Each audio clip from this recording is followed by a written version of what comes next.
कृष्ण। ओम आदित्याय नमः। आज ज्येष्ठ मास के कृष्ण पक्ष का 6वां दिन है और आज दिनांक है 18 मई और दिन है रविवार। आज पंचमी तिथि सुबह 5:57 तक रहेगी और उसके बाद में षष्ठी तिथि प्रारंभ हो जाएगी। आज शुभ योग सुबह 6:43 तक रहेगा और बाद में शुक्ल योग प्रारंभ हो जाएगा। ज्येष्ठ मास का 6वां दिन हमें उस जगह तक ले आता है जहाँ कथा केवल श्रवण नहीं रहती, वो दर्शन योग्य बन जाती है। ये दिन हमें स्वयं को देखने का अवसर देता है, बिना आवरण के, बिना किसी दिखावे के। जैसे कोई नदी अपने बहाव में सब कुछ समेट लेती है, वैसे ही आज की कथा हमारे भीतर छिपे प्रश्नों, विकल्पों और भावों को एक एक करके बाहर लाती है। इस दिन हम ना तो कुछ मांगते हैं, ना कुछ बदलना चाहते हैं, बस अपने भीतर वही शांत दृष्टि लाना चाहते हैं जो योगियों की होती है, जो भक्तों की होती है। हम फिर श्री कृष्ण से निवेदन करते हैं, हे माधव, जो हम ना समझ सके उसे अपनी कृपा से समझा देना। और सूर्य देव से भी प्रार्थना करते हैं, हे प्रभाकर, हमारे भीतर इतना उजास भर देना कि हम अंधकार में भी सत्य को पहचान सकें। अब आज का महात्म्य प्रारंभ करने से पहले आप सभी सुनिए रविवार व्रत कथा, फिर आप सुनेंगे श्री आदित्य हृदय स्तोत्र का हिंदी अनुवाद और आज का महात्म्य। प्रिय श्रोताओं, आज का अध्याय शुरू करने से पहले हम सभी मिलकर माँ गंगा से प्रार्थना करें। हे माँ गंगे, आप त्रिलोकों को पवित्र करने वाली, भगवती विष्णुपति शिव जी की जटाओं में लहराने वाली कल्याणी हो। आपकी एक बूंद से पापों का नाश होता है। आपके दर्शन मात्र से जन्म जन्मांतर के दोष मिट जाते हैं। हे माँ गंगे, हम सबके जीवन में जो भी दुख, पाप, कष्ट, रोग, दरिद्रता और क्लेश हैं, कृपा कर अपनी निर्मल धारा से उन्हें बहा दो। हमारे हृदय को शुद्ध करो, विचारों को पावन बनाओ और मोक्ष की राह दिखाओ। हे गंगे माँ, आपकी शरण में आकर हम सभी आपसे करुणा की याचना करते हैं। हे पापहारिणी, कृपा कर हमें अपने चरणों में स्थान दो और हमारे जीवन को पुण्यमय बना दो। जैसे सोमवार का दिन भोलेनाथ को समर्पित होता है, शनिवार का दिन शनिदेव को समर्पित होता है, वैसे ही रविवार का दिन सूर्य देव को समर्पित माना गया है।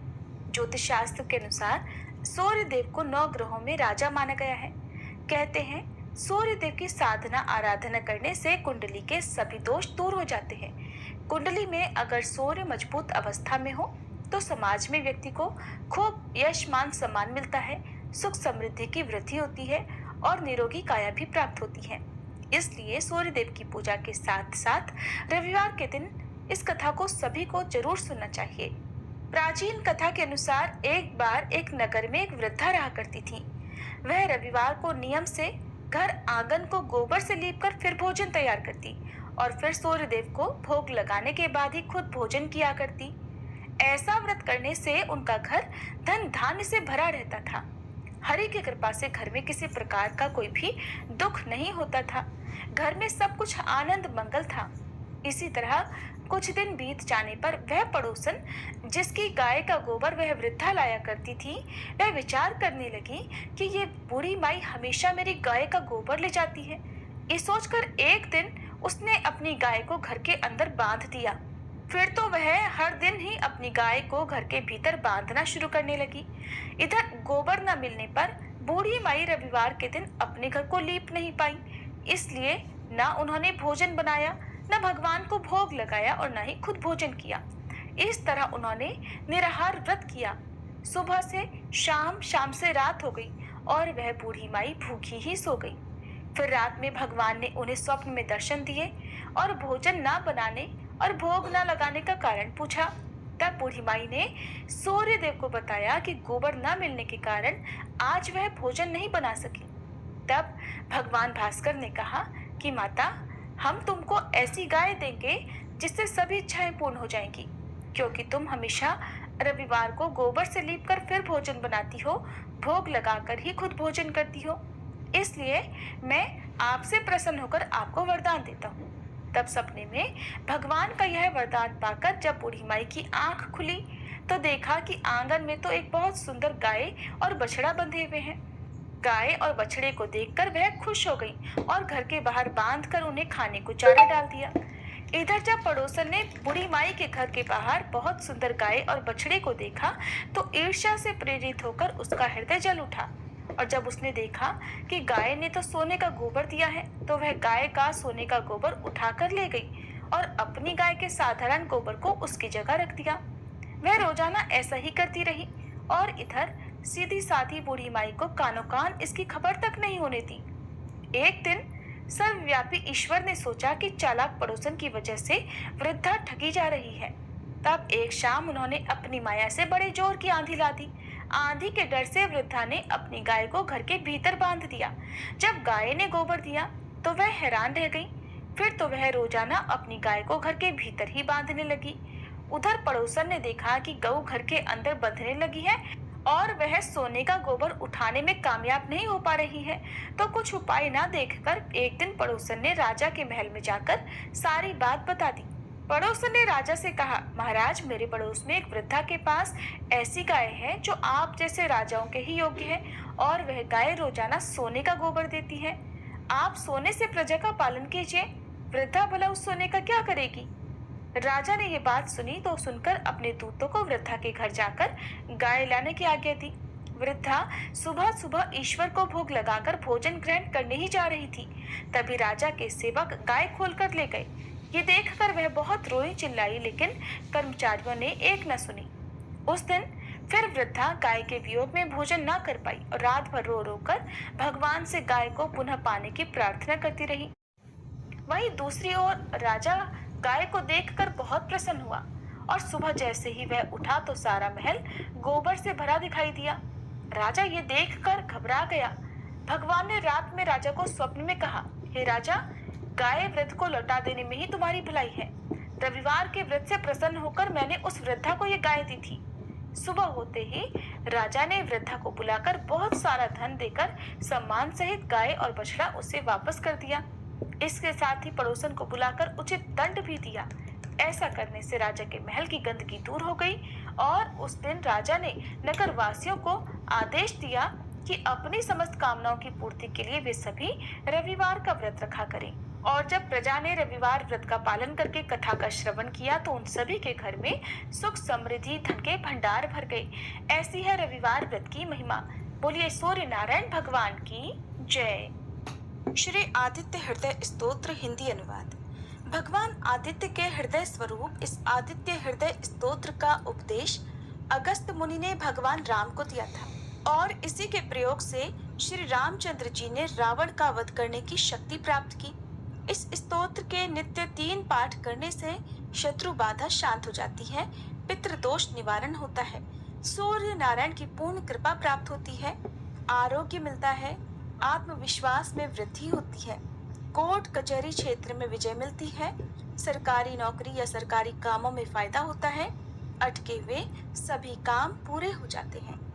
श्री रामचंद्र भगवान युद्ध से थककर चिंता करते हुए रणभूमि में खड़े हुए थे। इतने में रावण भी युद्ध के लिए उनके सामने आकर खड़ा हो गया।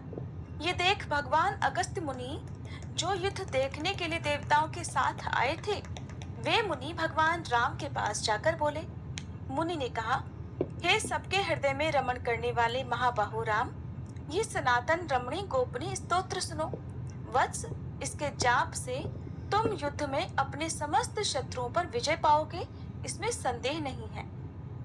इस गोपनीय स्तोत्र का नाम है आदित्य हृदय स्तोत्र। ये परम पवित्र और शत्रुओं का विनाश करने वाला है। इसके जाप से सदा विजय प्राप्त होती है। ये नित्य अक्षय और परम कल्याणमय है। संपूर्ण मंगलों का भी मंगल है। इस स्तोत्र के पाठ से सभी पापों का विनाश होता है। ये चिंता और शोक को मिटाने वाला और आयु को बढ़ाने वाला है। भगवान सूर्य अपनी अनंत किरणों से सुशोभित है। ये नित्य उदय होने वाले देवता और असुरों से पूजनीय विवस्वान नाम से प्रसिद्ध प्रभा का विस्तार करने वाले भास्कर और संसार के स्वामी भुवनेश्वर हैं। हे राम, तुम इनका रश्मि मते समुद्यते देवासुर नमस्कृताय विवस्वते भास्कराय वे भुवनेश्वराय नमः इन मंत्रों से पूजन करो। संपूर्ण देवता इन्हीं के स्वरूप हैं। ये तेजों किरणों से जगत को सत्ता और स्फूर्ति प्रदान करने वाले हैं। ये ही अपनी रश्मियों का प्रसार करके देवता और असुरों सहित संपूर्ण लोकों का पालन करते हैं। ये ही ब्रह्मा, विष्णु, स्कंद, प्रजापति, इंद्र, कुबेर, काल, यम, चंद्रमा, वरुण, पितर, वसु, साध्य, अश्विनी कुमार, मरुदगण, मनु, वायु, अग्नि, प्रजा, प्राण, ऋतुओं को प्रकट करने वाले तथा प्रभा के तेजोमय पुंज हैं।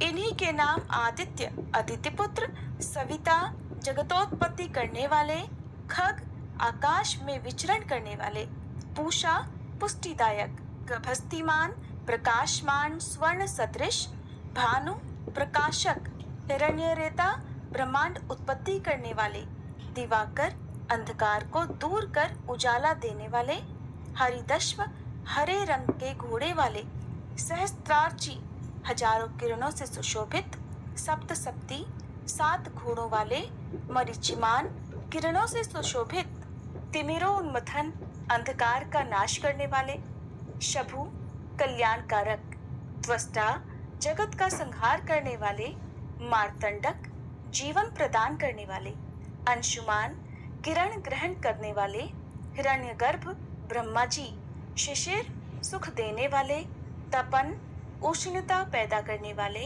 अहस्कर, दिनकर, रवि, प्रार्थना योग्य, अग्निगर्भ, अग्नि को गर्भ में धारण करने वाले, अदिति पुत्र, शंख, व्यापक, शिशिर नाशन, शीत का नाशन करने वाले, व्योमनाथ, आकाश के देवता, तमोभेदी, अंधकार को नष्ट करने वाले, घन वृष्टि, घनी वृष्टि के कारण अपामित्र, जल को उत्पन्न करने वाले, विंध्य विधि प्लवंगम, आकाश में तीव्र वेग से चलने वाले, आत्मी, घाम उत्पन्न करने वाले, मंडली, समूह को धारण करने वाले, मृत्यु, मृत्यु के कारक, पिंगल, भूरे रंग वाले, सर्वतापन, सबको ताप देने वाले, कवि, दूरदृष्टा, विश्व, सर्व स्वरूप, महातेजस्वी, महान तेज वाले या सबसे अधिक तेज वाले, रक्त, लाल, सर्व भवोद्भव,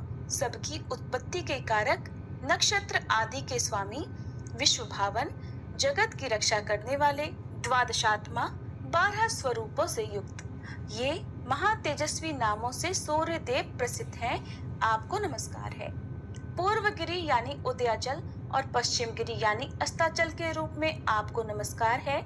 ग्रहों और तारों के स्वामी तथा दिन के अधिपति आपको नमस्कार है। आप जय स्वरूप तथा विजय और कल्याण के दाता हैं। आपके रथ में हरे रंग के घोड़े रहते हैं। आपको बारंबार मेरा नमस्कार है। सहस्त्रों किरणों से सुशोभित भगवान सूर्य आपको नमस्कार है। आप अदिति पुत्र आदित्य को नमस्कार है। उग्र वीर और सारंग सूर्य देव आपको नमस्कार है। कमलों को अपना तेज देकर विकसित करने वाले मार्तंड आपको नमस्कार है। आप ब्रह्मा विष्णु और शिव के स्वामी हैं। परात्पर रूप में सुर आपकी संज्ञा है। ये पूरा सूर्यमंडल आपका स्वरूप है।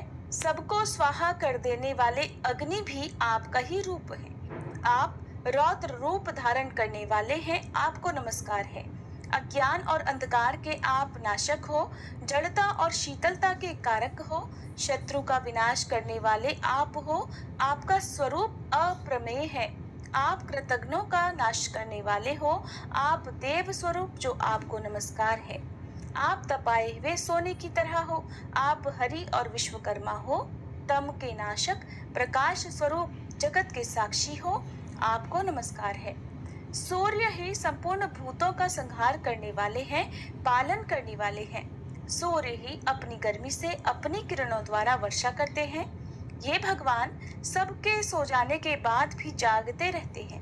यही अग्निहोत्र तथा अग्निहोत्री को मिलने वाले देवता हैं। देवता यज्ञ और यज्ञों के फल प्रदान करने वाले भी यही हैं। संपूर्ण जगत में होने वाली क्रियाओं के फल देने वाले यही हैं।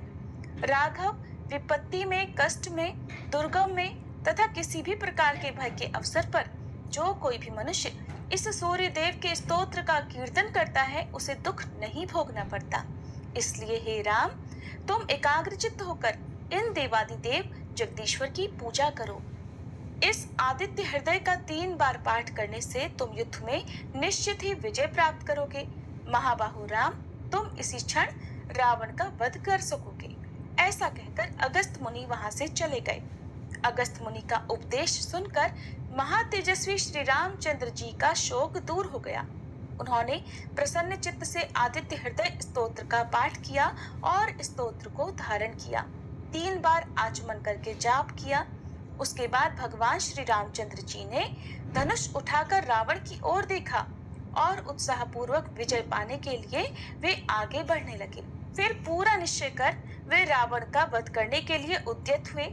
उस समय देवताओं के मध्य में खड़े हुए भगवान सूर्य ने प्रसन्न होकर श्री रामचंद्र जी की ओर देखा और निशाचर राज रावण के विनाश का समय नजदीक जानकर हर्ष पूर्वक कहा, रघुनंदन अब जल्दी करो।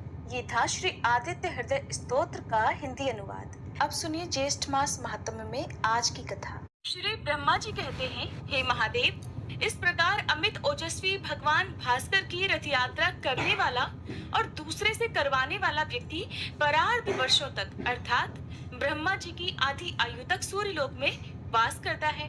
उस व्यक्ति के कुल में न कोई दरिद्र होता है और न कोई रोगी। सूर्य भगवान के अभ्यंग के लिए घी समर्पण करने वाले तथा अनेक प्रकार का तिलक करने वाले व्यक्ति को सूर्य लोक की प्राप्ति होती है। गंगा आदि तीर्थों से जल लाकर जो सूर्य नारायण को स्नान कराता है वह वरुण लोक में निवास करता है। लाल रंग का भात और गुड़ का नैवेद्य समर्पित करने वाला व्यक्ति प्रजापति लोक को प्राप्त करता है। भक्ति पूर्वक सूर्य नारायण को स्नान कराकर पूजन करने वाला व्यक्ति सूर्य लोक में निवास करता है।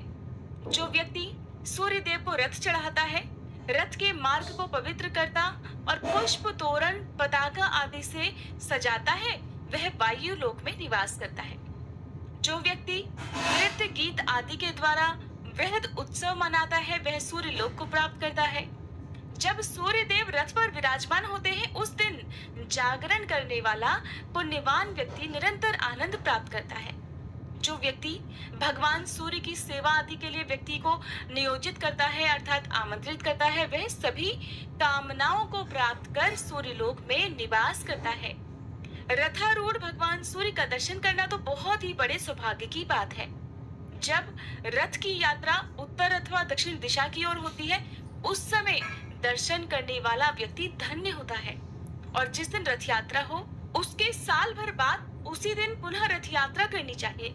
यदि वर्ष के बाद यात्रा ना करा सके तो 12वें वर्ष अतिशय उत्साह के साथ उत्सव संपन्न कर यात्रा संपन्न करानी चाहिए। बीच में यात्रा फिर नहीं करानी चाहिए। इस बीच इंद्रध्वज के उत्सव में भी यदि विघ्न हो जाए तो 12 वर्ष में ही उसे संपन्न करना चाहिए, उससे पहले नहीं। जो व्यक्ति रथ यात्रा की व्यवस्था करता है वह इंद्रादि लोकपाल के सायुज्य को प्राप्त करता है और यात्रा में विघ्न करने वाले व्यक्ति मंदेह जाति के राक्षस हो जाते हैं। सूर्य नारायण की पूजा किए बिना जो अन्य देवताओं की पूजा करता है वह पूजा ही निष्फल है। रथ यात्रा के समय जो सूर्य नारायण का दर्शन करता है वह निष्पाप हो जाता है। षष्ठी, सप्तमी, पूर्णिमा, अमावस्या और रविवार के दिन दर्शन करने से बहुत पुण्य होता है। आषाढ़, कार्तिक और माघ की पूर्णिमा को दर्शन करने से अनंत पुण्य की प्राप्ति होती है। इन तीनों मासों में भी रथ यात्रा करनी चाहिए और इनमें भी कार्तिकी अर्थात कार्तिक पूर्णिमा को विशेष फलदायक होने से महाकार्तिकी कहा गया है। इन समयों में उपवास कर जो भक्ति पूर्वक भगवान की आराधना करता है और व्रत रखता है वह सद्गति को प्राप्त होता है। संसार पर अनुग्रह करने के लिए प्रतिमा में स्थित होकर सूर्य देव स्वयं पूजन ग्रहण करते हैं और जो व्यक्ति मुंडन कराकर स्नान, जप, होम, दान आदि करता है वह दीक्षित हो जाता है। सूर्य भक्त को अवश्य ही मुंडन भी कराना चाहिए। जो व्यक्ति इस प्रकार दीक्षित होकर सूर्य नारायण की आराधना करता है वह परम गति को प्राप्त होता है। महादेव जी, इस रथ यात्रा के विधान का मैंने वर्णन किया। इसे जो भी पढ़ता है, सुनता है, वह सभी प्रकार के रोगों से मुक्त हो जाता है। और विधि पूर्वक रथ यात्रा का संपादन करने वाला व्यक्ति सूर्य लोक को जाता है। रथ सप्तमी तथा भगवान सूर्य की महिमा का वर्णन भी अब आप सुनिए। श्री ब्रह्मा जी कहते हैं, हे रुद्र, माघ मास के शुक्ल पक्ष की षष्ठी तिथि को उपवास करके गंध आदि उपचारों से भगवान सूर्य नारायण की पूजा कर रात में उनके सामने शयन करना चाहिए। सप्तमी में प्रातः काल विधि पूर्वक पूजा करें और उदारता पूर्वक ब्राह्मणों को भोजन कराएं। इस प्रकार से 1 वर्ष तक सप्तमी को व्रत रखकर रथ यात्रा करें। कृष्ण पक्ष में तृतीया तिथि को एक भुक्त, चतुर्थी को नक्त व्रत, पंचमी को अयाचित व्रत, षष्ठी को पूर्ण उपवास तथा सप्तमी को पारण करें। रथस्थ भगवान सूर्य की भलीभांति पूजा कर स्वर्ण रत्नादि से अलंकृत तथा तोरण पताकाओं से सुसज्जित रथ में सूर्य नारायण की प्रतिमा की स्थापना कर ब्राह्मण की पूजा करके उसका दान कर देना चाहिए। स्वर्ण के भाव में चांदी, ताम्र, आटे आदि का रथ बनाकर आचार्य को दान करें। हे महादेव, यह सप्तमी तिथि बहुत ही उत्तम है। पापों का हरण करने वाली इस रथ सप्तमी को, जो कि माघ मास की सप्तमी तिथि होती है, उस दिन भगवान सूर्य के निमित्त किया गया स्नान, दान, होम, पूजा आदि सत्कर्म 1000 गुना फलदायक हो जाता है। साथ ही ज्येष्ठ मास की सप्तमी तिथि को, जिसे भानु सप्तमी कहा जाता है, इस दिन जो भी भक्त विधि विधान से सत्कर्म करता है, भगवान सूर्य नारायण की पूजा करता है, उसके जन्मों जन्मों के पापों का नाश हो जाता है।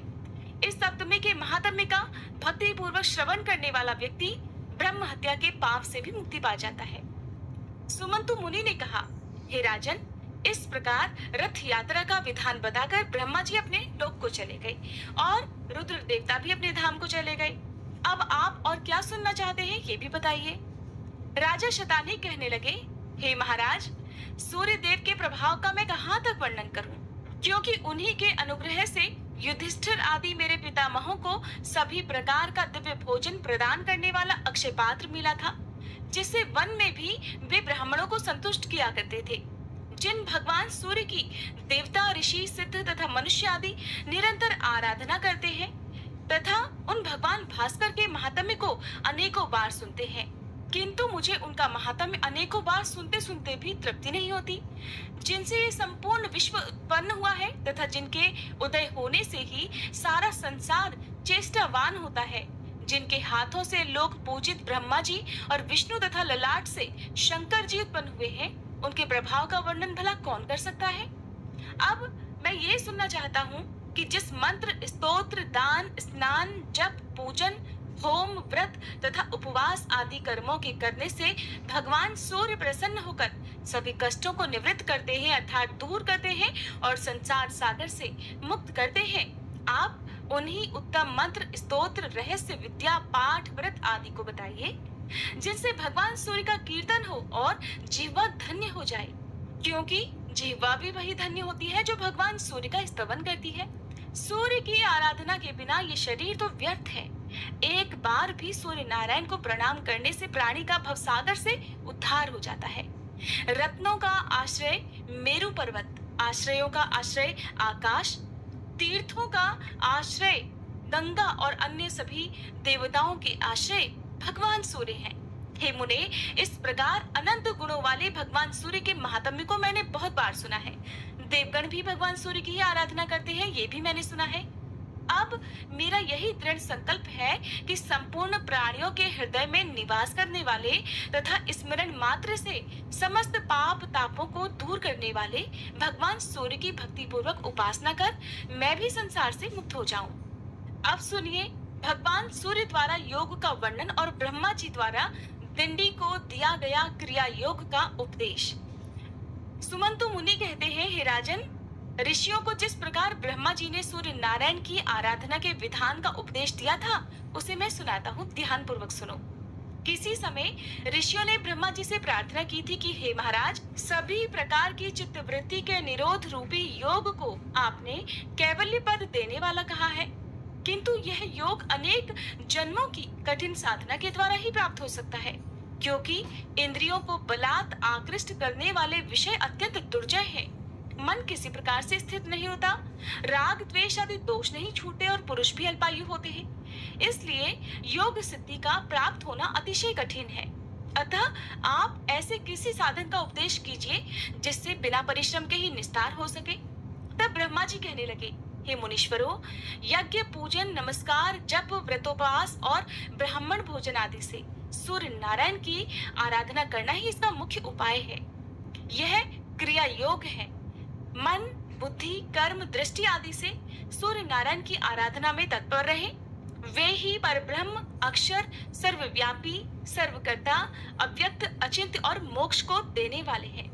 अतः आप उनकी आराधना कर अपने मनोवांछित फल को प्राप्त करें और भवसागर से मुक्त हो जाएं। ब्रह्मा जी से यह सुनकर मुनिगण सूर्य नारायण की उपासना रूप क्रिया योग में तत्पर हो गए।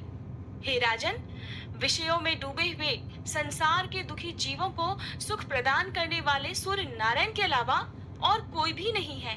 इसलिए उठते, बैठते, चलते, सोते, भोजन करते हुए सदा सूर्य नारायण का ही स्मरण करें। भक्ति पूर्वक उनकी आराधना में प्रवृत्त हो जाओ, जिससे जन्म, मरण आदि व्याधि से युक्त इस संसार समुद्र से तुम पार हो जाओगे। जो पुरुष जगत कर्ता, सदा वरदान देने वाले, दयालु और ग्रहों के स्वामी श्री सूर्य नारायण की शरण में जाता है, वह अवश्य ही मुक्ति प्राप्त करता है। सुमंतु मुनि ने इस प्रकार पुनः कहा, हे राजन, प्राचीन काल में दिंडी को ब्रह्म हत्या लग गई थी। उस ब्रह्म हत्या के पाप को दूर करने के लिए उन्होंने बहुत दिनों तक सूर्य नारायण की आराधना और स्तुति की। उससे प्रसन्न होकर भगवान सूर्य उनके पास आए। भगवान सूर्य ने कहा, दिनदिन, तुम्हारी भक्ति पूर्वक की गई स्तुति से मैं अत्यंत प्रसन्न हूँ, अपना अभीष्ट वर मांगो। तब दिंडी ने कहा, महाराज, ये मेरे लिए बहुत बड़े सौभाग्य की बात है। यही मेरे लिए सर्वश्रेष्ठ वर भी है। पुण्यहीनों के लिए, पापियों के लिए आपका दर्शन सर्वदा दुर्लभ है प्रभु। आप सबके हृदय में स्थित हैं, अतः आप सबका अभिप्राय भी जानते हैं। जिस प्रकार हे प्रभु मुझे ब्रह्म हत्या लगी है, उसे तो आप जानते ही हैं। हे भगवान, अब आप मुझ पर ऐसा अनुग्रह कीजिए कि मैं इस निंदित ब्रह्म हत्या से और अन्य पापों से शीघ्र मुक्त हो जाऊं, और हे सूर्य नारायण, मैं सफल मनोरथ हो जाऊं। आप संसार से उद्धार का कोई उपाय बताइए, जिसके आचरण से संसार के प्राणी सुखी हो। दिंडी के इस वचन को सुनकर योग वेत्ता भगवान सूर्य ने उन्हें निर्बीज योग का उपदेश दिया, जो दुख के निवारण के लिए औषध रूप है। तब दिंडी ने हाथ जोड़कर प्रार्थना करते हुए कहा कि हे महाराज, ये निष्कल योग तो बहुत ही कठिन है, क्योंकि इंद्रियों को जीतना, मन को स्थिर करना, अहंग, शरीर आदि का अभिमान और ममता का त्याग करना, राग द्वेष से बचना, ये सब अतिशय कष्ट साध्य हैं। ये बातें कई जन्मों के अभ्यास करने से ही प्राप्त होती हैं।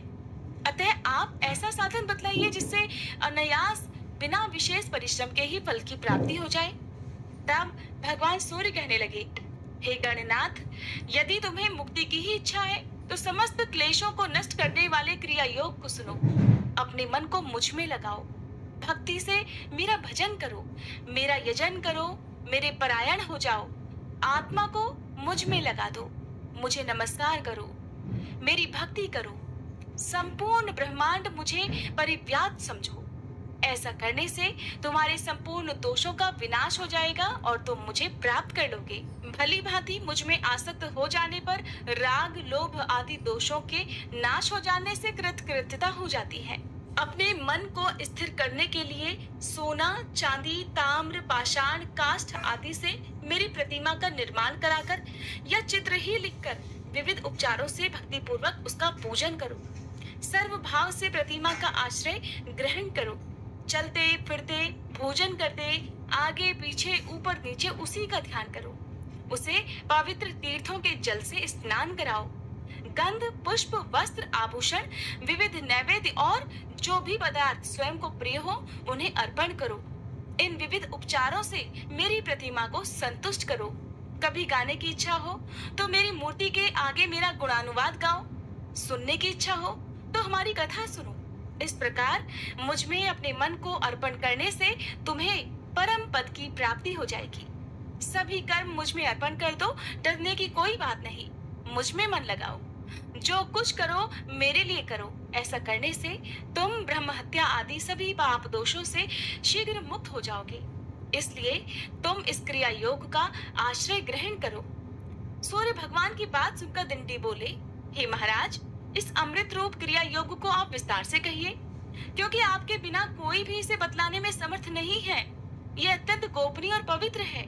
तब भगवान सूर्य कहने लगे, तुम चिंता मत करो, इस संपूर्ण क्रिया योग का ब्रह्मा जी तुम ही को विस्तार पूर्वक उपदेश करेंगे और मेरी कृपा से तुम इसे ग्रहण करोगे। इतना कहकर तीनों लोकों के दीप स्वरूप भगवान सूर्य अंतर ध्यान हो गए और दिंडी भी ब्रह्मा जी के धाम को चले गए। ब्रह्मलोक पहुंचकर दिंडी सूर्यज्येष्ठ चतुर्मुख ब्रह्मा जी को प्रणाम करके कहने लगे, हे ब्राह्मण, मुझे भगवान सूर्य देव ने आपके पास भेजा है। आप कृपा कर मुझे क्रिया योग का उपदेश करें, जिसके सहारे मैं शीघ्र ही भगवान सूर्य को प्रसन्न कर सकूं। तब श्री ब्रह्मा जी बोले, गणाधिप, भगवान सूर्य का दर्शन करते ही तुम्हारी ब्रह्मत्या तो नष्ट हो गई। तुम भगवान सूर्य के कृपा पात्र हो। यदि सूर्य नारायण की आराधना करने की तुम्हारी इच्छा है तो प्रथम दीक्षा ग्रहण करो, क्योंकि दीक्षा के बिना उपासना नहीं होती। अनेक जन्मों के पुण्य से भगवान सूर्य में भक्ति होती है। जो पुरुष भगवान सूर्य से द्वेष रखता है, ब्राह्मण तथा वेदों की निंदा करता है, उसे अवश्य ही अधम पुरुष से उत्पन्न समझो। माया के प्रभाव से ही अधम पुरुषों की कुकर्म में प्रवृत्ति होती है और उनके स्वल्प शेष रहने पर सूर्य की आराधना के लिए दीक्षा की इच्छा होती है। इस भवसागर में डूबने वाले पुरुषों का हाथ पकड़कर उद्धार करने वाले एकमात्र भगवान सूर्य ही हैं। इसलिए तुम दीक्षा ग्रहण कर भगवान सूर्य में तन्मय होकर उनकी उपासना करो। इससे शीघ्र ही भगवान सूर्य तुम पर अनुग्रह करेंगे। दिंडी ने पूछा, हे महाराज, दीक्षा का अधिकारी कौन पुरुष है और दीक्षा ग्रहण करने के बाद क्या करना चाहिए, कृपया आप इसे भी बताइए। तब श्री ब्रह्मा जी कहने लगे, हे दिंडिन, दीक्षा ग्रहण की इच्छा वाले व्यक्ति को मन, वचन और कर्म से हिंसा नहीं करनी चाहिए। सूर्य भगवान में भक्ति करनी चाहिए। दीक्षित ब्राह्मणों को सदा नमस्कार करना चाहिए। किसी से द्रोह नहीं करना चाहिए और सभी प्राणियों को सूर्य के रूप में समझना चाहिए। देव, मनुष्य, पशु, पक्षी, चींटी, वृक्ष, पाषाण आदि जगत के सभी पदार्थों और आत्मा को सूर्य से भिन्न न समझकर मन, वचन और कर्म से जीवों में पाप बुद्धि नहीं करनी चाहिए। ऐसा ही पुरुष दीक्षा का अधिकारी होता है। जो गति सूर्य नारायण की आराधना से प्राप्त होती है, वो न तो तप से मिलती है और न बहुत दक्षिणा वाले यज्ञों के करने से। सभी प्रकार से जो भगवान सूर्य का भक्त है वह धन्य है। उस सूर्य भक्त के अनेक कुलों का उद्धार हो जाता है।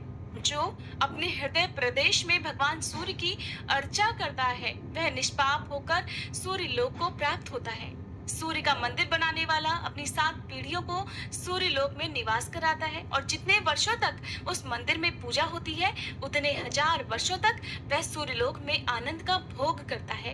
निष्काम भाव से सूर्य की उपासना करने वाला व्यक्ति मुक्ति को प्राप्त करता है। जो उत्तम लेप, सुंदर पुष्प, अतिशय सुगंधित धूप प्रतिदिन सूर्य नारायण को अर्पित करता है वह यज्ञ के फल को प्राप्त करता है। यज्ञ में बहुत सामग्रियों की अपेक्षा रहती है, इसलिए मनुष्य यज्ञ नहीं कर सकते, परंतु भक्ति पूर्वक दूरवा से भी सूर्य नारायण की पूजा करने से, यज्ञ करने से भी अधिक फल की प्राप्ति हो जाती है। इसलिए हे दिनदिन, गंध, पुष्प, धूप, वस्त्र, आभूषण तथा विविध प्रकार के नैवेद्य जो भी प्राप्त हो सके और जो तुम्हें प्रिय हो, उन्हें भक्ति पूर्वक सूर्य नारायण को निवेदित करो। तीर्थों के जल, दही, दूध, घी, शक्कर और शहद से उन्हें स्नान कराओ। गीत, वाद्य, नृत्य, स्तुति, ब्राह्मण भोजन, हवन आदि से भगवान को प्रसन्न करो, किंतु सभी पूजाएं भक्ति पूर्वक और विश्वास के साथ होनी चाहिए। मैंने भगवान सूर्य की आराधना करके ही सृष्टि की है। विष्णु उनके अनुग्रह से ही जगत का पालन करते हैं और रुद्र ने उनकी प्रसन्नता से ही इस सृष्टि की संहार शक्ति प्राप्त की है। ऋषिगण भी उनकी ही कृपा प्रसाद को प्राप्त कर मंत्रों का साक्षात्कार करने में समर्थ होते हैं। इसलिए हे दिंडी, तुम भी पूजन, व्रत, उपवास आदि से वर्ष पर्यंत भगवान सूर्य की आराधना करो, जिससे सभी क्लेश दूर हो जाएंगे और तुम शांति प्राप्त करोगे। हरे कृष्ण। आज के अध्याय में बस इतना ही। अब सुनिए श्री सूर्य चालीसा पाठ। श्री रवि हरत हो घोरतम, अगणित किरण पसारी, वंदन करूं तब चरणन में, अर्घ देऊं जलधारी। सकल सृष्टि के स्वामी हो, सचराचर के नाथ, निस्दिन होत तुमसे ही, होवत संध्या प्रभात। जय भगवान सूरतमहारी, जय खगेश दिनकर शुभकारी। तुम हो सृष्टि के नेत्र स्वरूपा, त्रिगुणधारी त्रैवेद स्वरूपा। तुम ही करता पालक संहारक, भुवन चतुर्दश के संचालक। सुंदर बदन चतुर्भुजधारी, रश्मि रथी तुम गगन विहारी। चक्र शंख अरु श्वेत कमल धर, वर मुद्रा सोहत चोटे कर। शीश मुकुट कुंडल गलमाला, चारु तिलक तब भाल विशाला। सप्त अश्वरथ अति द्रुत गामी, अरुण साथी गति अविरामी। रक्त वरुण आभूषण धारक, अति प्रिय तोहे लाल पदारथ। सर्वात्मा कहे तुम्हें ऋग्वेदा, मित्र कहे तुमको सब वेदा। पंच देवों में पूजे जाते, मनोवांछित फल साधक पाते। द्वादश नाम जाप उद्धारक, रोग शोक अरु कष्ट निवारक। माँ कुंती तब ध्यान लगायो, दानवीर सूत कर्ण सो पायो। राजा युधिष्ठिर तब जस गायो, अक्षय पात्र वो वन में पायो। शस्त्र त्याग अर्जुन अकुरायो, बन आदित्य हृदय से पायो। विंध्याचल तब मार्ग में आयो, हाहाकार तिमिर से छायो। मुनि अगस्त गिरि गर्व मिटायो, निज तप बल से विंध्य नवायो। मुनि अगस्त तब महिमा गाई, सुमिर भये विजयी रघुराई।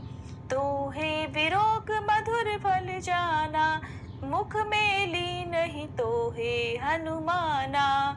तब नंदन शनि देव कहावे, पवन के सूत शनि तीर मिटावे। यज्ञ व्रत स्तुति तुम्हारी कीन्ही, भेंट शुक्ल यजुर्वेद की दीन्ही।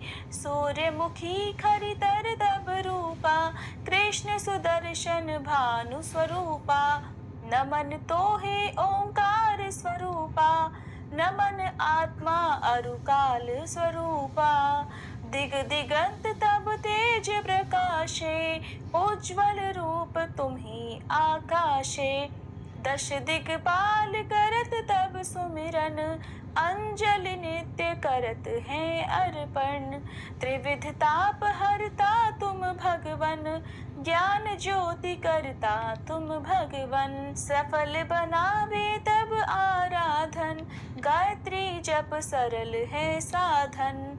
संध्या त्रिकाल करत जो कोई, पावे कृपा सदा तब वोही। चित शांति सूर्यास्तक देव, व्याधि अपाधि सब हर लेवे। अष्ट दल कमल यंत्र शुभकारी, पूजा उपासना तब सुखकारी। माघ मास शुद्ध सप्तमी पावन, आरंभ हो तब शुभ व्रत पालन। भानु सप्तमी मंगलकारी, भक्ति दायनी दोषण हारी। रविवासर जो तुमको ध्यावे, पुत्रादिक सुख वैभव पावे। पाप रूपी पर्वत के विनाशी, व्रज रूप तुम हो अविनाशी। राहु आन तब ग्रास बनावे, ग्रहण सूर्यता को लग जावे। धर्म दान तब करते हैं साधक, मिटत राहु तब पीड़ा बाधक। सूर्य देव तब कृपा कीजे, दीर्घ आयु बल बुद्धि दीजे। सूर्य उपासना कर नित ध्यावे, कुष्ठ रोग से मुक्ति पावे। दक्षिण दिशा तोरी गति जावे, दक्षिणायन वो ही कहलावे। उत्तर मार्गी तोरु रथ होवे, उत्तरायण तब वो कहलावे। मन और वचन कर्म हो पावन, संयम करता भलित आराधन। भरत दास चिंतन करत घर दिन कर तब ध्यान, रखियो कृपा इस भक्त पे तुम्हारी सूर्य भगवान। ओम जय सूर्य भगवान, जय हो दिनकर भगवान। जगत के नेत्र स्वरूपा, तुम हो त्रिगुण स्वरूपा, धरत सब ही तब ध्यान। ओम जय सूर्य भगवान। सारथी अरुण है प्रभु, तुम श्वेत कमल धारी, तुम चार भुजाधारी। अश्व है सात तुम्हारे, कोटि किरण पसारे, तुम हो देव महान। ओम जय सूर्य भगवान। उषा काल में जब तुम उदयाचल आते, सब तब दर्शन पाते। फैलाते उजियारा, जागता तब जग सारा, करे सब तब गुणगान। ओम जय सूर्य भगवान। संध्या में भुवनेश्वर अस्ताचल जाते, गोधन तब घर आते। गोधूली बेला में हर घर हर आंगन में, हो तब महिमा गान। ओम जय सूर्य भगवान। देव दनुज नर नारी, ऋषि मुनिवर भजते, आदित्य हृदय जपते। स्तोत्र ये मंगलकारी, इसकी है रचना न्यारी, दे नव जीवन दान। ओम जय सूर्य भगवान। तुम हो त्रिकाल रचयिता, तुम जग के आधार, महिमा तब अपरंपार। प्राणों का सिंचन करके, भक्तों को अपने देते, बल बुद्धि और ज्ञान। ओम जय सूर्य भगवान। भूचर जलचर खेचर, सबके हो प्राण तुम्ही, सब जीवों के प्राण तुम्ही। वेद पुराण बखाने, धर्म सभी तुम्हें माने, तुम ही सर्वशक्तिमान। ओम जय सूर्य भगवान। पूजन करती दिशाएं, पूजे दश दिक्पाल, तुम भुवनों के प्रतिपाल। ऋतुएं तुम्हारी दासी, तुम शाश्वत अविनाशी, शुभकारी अंशुमान। ओम जय सूर्य भगवान। ओम जय सूर्य भगवान। जय हो दिनकर भगवान। जगत के नेत्र स्वरूपा, तुम हो त्रिगुण स्वरूपा, धरत सब ही तब ध्यान। ओम जय सूर्य भगवान। ओम जय सूर्य भगवान।